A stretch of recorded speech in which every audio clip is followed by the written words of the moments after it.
y'all. Now, we know that men are going to cheat. Women are going to cheat, right? We know that. So we got to understand what we're dealing with, right? And if we don't know what we're dealing with, then that's on us. And we got to own that. We got to own that, right? And I'm going to say this. I used to say, people say, well, it takes two. No, it don't. It just takes you. It just takes you. It don't take two. It just take you, right? If you said no, nothing could happen. It takes two because y'all both want to do that. But if you said no, it wouldn't happen, right? So if it happens, both people do want to engage in that. But it only takes one to say no, right?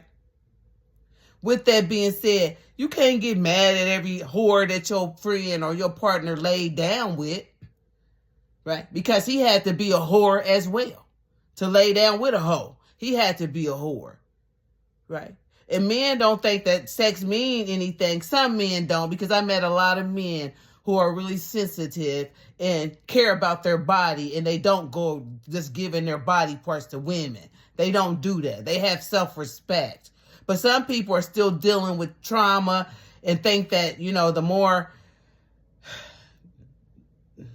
traps that they crawl into, that makes them a man or something. I don't know. I don't want to take care of a broke bitch, a bagging bitch. Your puss ain't that good to get $35, $40 every time I see you. I'm not trying to spend no money on you. I don't want to lay down with you every night. I don't want to see you like that. So, girl, bye. That would be me.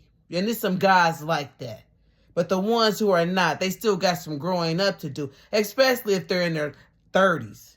You missed some stages of development, or something happened to you and you done got stunted somewhere, and you see the world in a way that probably your environment and how you were raised, your friends, your people. But anyway, with that being said, you can't get mad.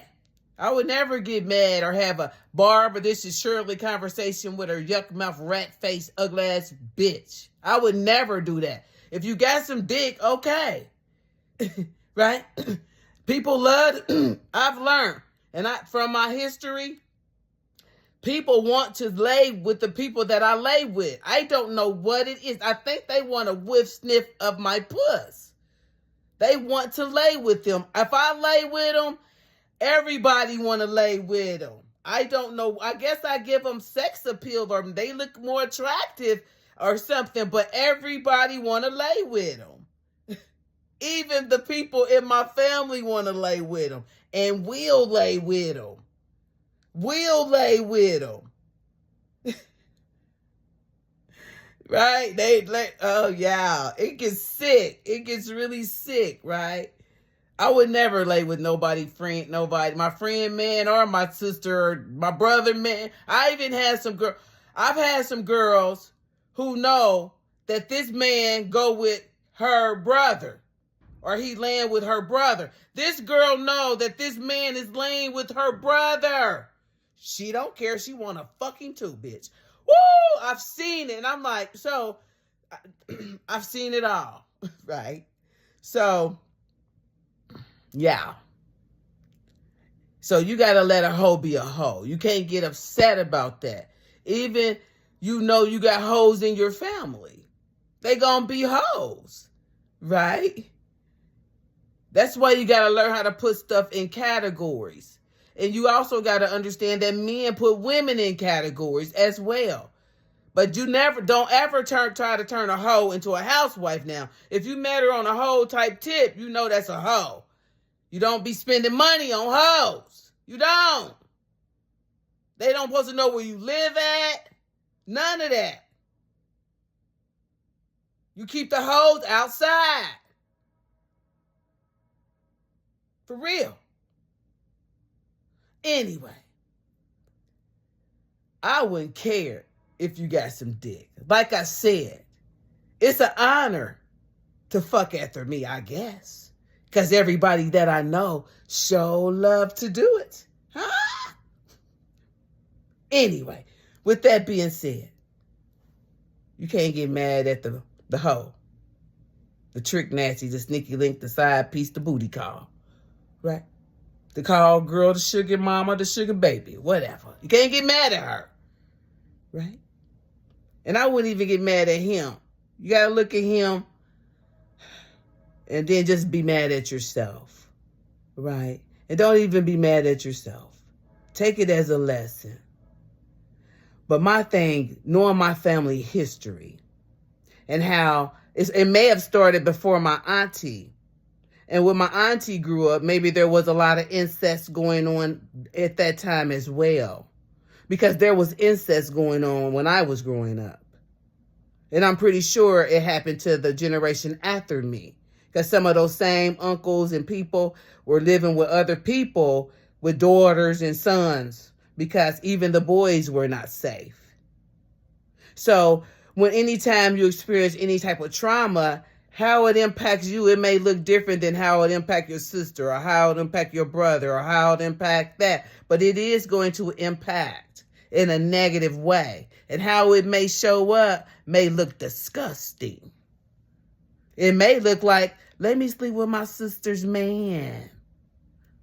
Maybe your mama, let me sleep with my daughter's man. Huh? Because she's sick too. Because she ain't healed nothing. She just passed the sickness down. Like with the incest thing. They just passed that down. I got cousins that'll lay with your man. I got sisters that'll lay with your man. My mammy might even lay with your man. They go to church, say they Christian, put on all this mask, this whole armor mask. Behind the scenes, doing everything disgusting that they wouldn't want anybody to know about. But then say they love God. I don't get upset when a trick nasty got some dick. It don't belong. That dick don't belong to me. I have a vagina, and I'm only in control of it. Right? And I don't got two vaginas. I only got one. She right here. She right here. Right? That's the only one I got control over. Her. Right? I don't get upset about that. But what I don't like is a bitch that want to get some dick, then you want to smile in my face. What I don't like is a bitch that want to get some dick, then you go do all this illegal shit in my name. What I don't like is a bitch that want to get some dick, but think that somehow I gotta die because you want some dick. Bitch, get you some dick. Right? I got a vagina. I'm not in control of no dicks. I have no control over no dicks. I have a vagina. My thing, when we start to talk about the family thing and how these whores don't mind laying down with somebody's husband in the family, a brother, a cousin, an uncle in the family, lay down with my daddy in the family.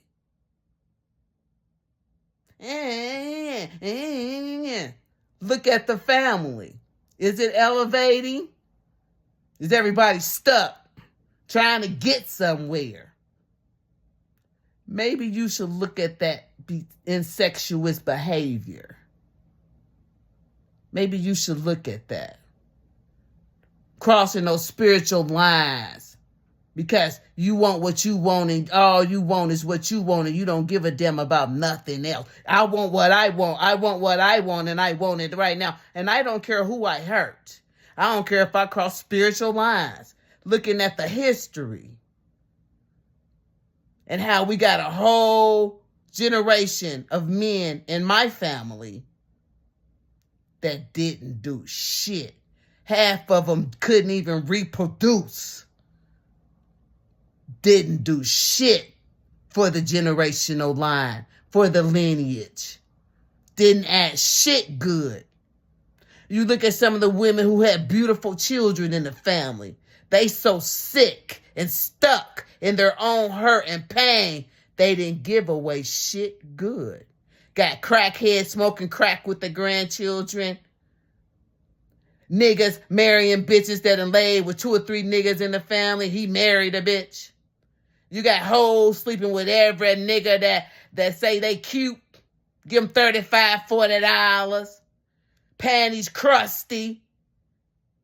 Robbing banks. Burning down property. Getting insurance checks. Running amok in this bitch. When you got whores in a family like that and they cross spiritual lines, I'ma say this. If one of these whores in my family cross spiritual lines in my shit,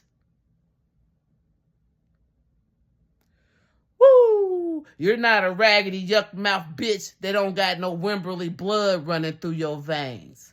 If I find out it's a yuck mouth raggedy bitch that cross spiritual lines in my shit, and she thinks she's a cute, and she think it's funny, look at your Aunt Iris, filled with dis-ease. I bet she'll get that fuck back if she could. But the wage of sin is death. She crossed spiritual lines when she spread her ass for my daddy.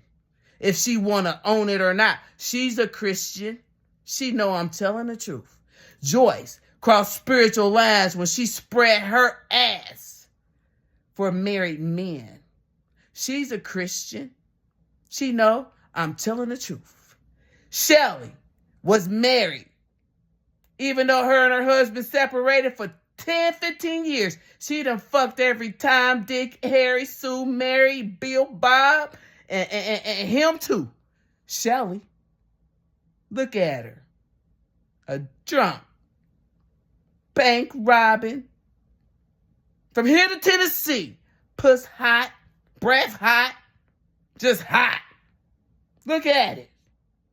Crossing them spiritual lines. Her daughter's retorted little drunk, a confused one. Crossing those spiritual lines. The Christians know it. The wage for sin is what? What is having sex when you're not married? Even though we all do it. What is it called? What is it called when you have sex with someone who's married? What is it called? What are those called? Sins? Yeah.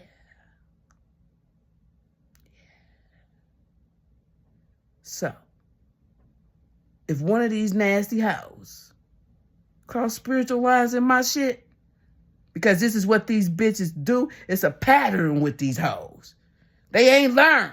I said, well, let me embarrass these bitches. Maybe they'll get it this time. Maybe we'll take that nasty seed that took and grew roots in this nasty shit, bro. The tree is so thick, the roots on this. I'll screw anybody. I hate myself so much. My self-worth and my self-esteem. Oh, I need a sugar daddy. I need everybody to think that I'm beautiful. I need everybody. I need everybody's attention. And okay, yeah, I'll give you my most precious body part. Just say you love me. Say you love me. What you want me to do? I know. Pitiful ass bitch, right? Be mindful, y'all. But if it's one of these hoes, you stepped in my shit because you thought you could. Why did you think you could? Who told you that you could? Who told you that you could? Did I tell you that you could step in my shit? Did you ask me? Because I would have told you no. So, if it's a family whore that stepped in my shit, you cross spiritual lines in my shit,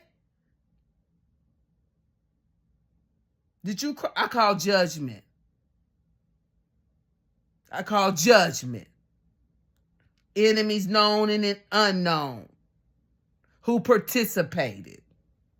I call judgment. And if I find out that a raggedy family whore crossed over in my shit, you crossed spiritual lines in my shit,